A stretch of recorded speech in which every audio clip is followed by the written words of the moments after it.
سفر ہے نا یہ بڑا امپورٹنٹ ہے پاکستان کی فیوچر کے لیے.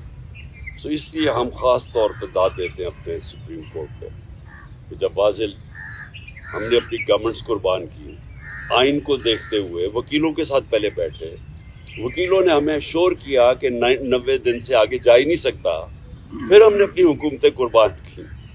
تو اس لیے تو نہیں قربان کی تھی کہ یہ سارے اپنے یہ محسن نقوی جیسے لوگوں کو اوپر بٹھا کے اور سارے ہمارے مخالف اور بیوروکریٹس اور پولیس والوں کو اوپر ہمارے بٹھا کے اور ہمارے اوپر انتقامی کارروائی شروع کر دیں, اور یہ یہاں بھی اور پختونخوا میں بھی.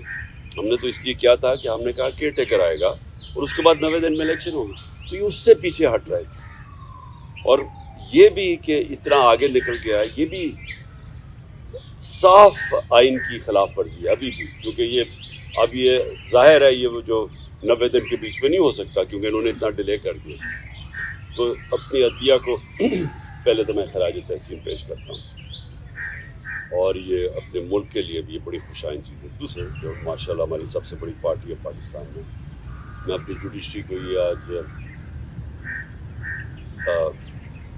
اعتماد دلوانا چاہتا ہوں کہ قوم ان کے ساتھ کھڑی ہے, کہ ان کو کوئی یہ وہ 98-99 میں نہیں جدھر ڈنڈو مار کے سپریم کورٹ کے اوپر حملہ ہوا تھا اور کچھ ریئیکشن نہیں آیا, بہت بڑا ریئیکشن آئے گا پاکستان کے اندر. تو یہ ہم نے بھی سارا وائرل ہوا یہ جو کلپ ہے, اور میں صرف اپنے ججز کو یہ شیورٹی دینا چاہتا ہوں کہ ہم سب کھڑے ہیں. دوسری چیز کی میں نے بات کرنی تھی وہ یہ, آج بابر اعوان نے ایک پریس کانفرنس کیا. دیکھیں پہلے تو خطرہ مجھے کس سے ہے, میں نے جن 3 لوگوں کے نام لیے تھے میرے اوپر جب واردات ہوئی تو میں نے ان تینوں کے نام لیے, تو ہر چیز جو اس کے بعد ہوئی میرے اٹیمپٹ کے بعد وہ مجھے کنفرم کرتی ہے کہ وہ تینوں ملوث تھے اس میں. پہلے تو کور اپ کرنے کی کوشش کی, وہ نوید سے پہلی سٹیٹمنٹ, پھر شام کو دوسری سٹیٹمنٹ آ گئی. دوسری سٹیٹمنٹ جب وہ کر رہا تھا تو JIT کے اندر رپورٹ ہے کہ وہاں 5 نامعلوم افراد بیٹھے ہوئے تھے کاؤنٹر ٹیررزم کی. جب اس کو پہلے تو نوید کو یہ DPO گجرات نے اس کی سٹیٹمنٹ کر کے وائرل کر دی, وہ بھیج دیا. سب سے پہلے جو ہمارے مخالف اینکرز تھے ان کے پاس پہنچ گئی. اس کے بعد اس کو اٹھا کے لے کے گئے کاؤنٹر ٹیررزم ڈپارٹمنٹ میں. ادھر 5 نامعلوم افراد جو کہ جج کے سامنے اینٹی ٹیررزم کورٹ کے جج کے سامنے JIT کی رپورٹ ہے کہ وہ 5 نامعلوم افراد تھے, وہ وہاں بیٹھے. اس نے دوسری اس کی ویڈیو بنائی اور کئی گھنٹے وہاں رکھا. اور پھر جب JIT نے ان دونوں کو وہ جو SSP تھا CTT کا اس کو جب بلایا, اور یہ جو DPO گجرات کو بلایا, انہوں نے ریفیوز کر دیا آنے کو. پنجاب کی CTT تھی, تو کون طاقتور تھا جو ان کے پیچھے کھڑا تھا کہ انہوں نے ہماری گورنمنٹ ہوتے ہوئے منع کر دیا.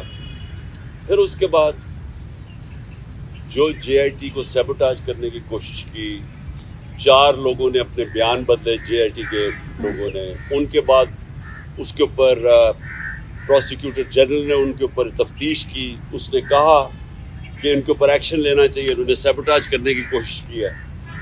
اب اس کیئر ٹیکر گورنمنٹ جس کا یہ مینڈیٹ ہی نہیں, آتے ساتھ ہی پہلے JIT کو چینج روکا, اس کے بعد ان 4 لوگوں کو جن کے اوپر ایکشن کہا تھا ان کو واپس JIT پہ بٹھا کے, اور جو لوگ جو 2 کام کر رہے تھے ان کو انہوں نے OST کر دیا.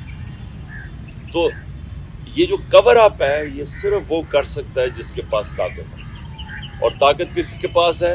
ڈرٹی ہیری کے پاس طاقت ہے, رانا ثناء اللہ کے پاس طاقت ہے, اور شہباز شریف. یہ جو تینوں میں نے نامنیٹ کیے, اس کے علاوہ یہ نہیں ہو سکتے, اس کے علاوہ یہ سیبوٹاج نہیں کر سکتے JIT.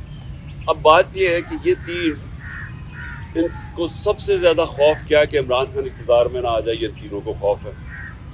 اور یہ 3 پاور میں بھی بیٹھے ہوئے ہیں, اور مجھے سب سے زیادہ خطرہ ان سے.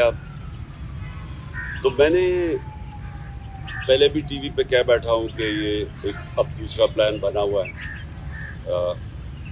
مجھے قتل کرنے کا. اور میں نے یہ پبلک بھی کہا, جب یہاں لاہور ہائی کورٹ تھا تو میں نے تب بھی جب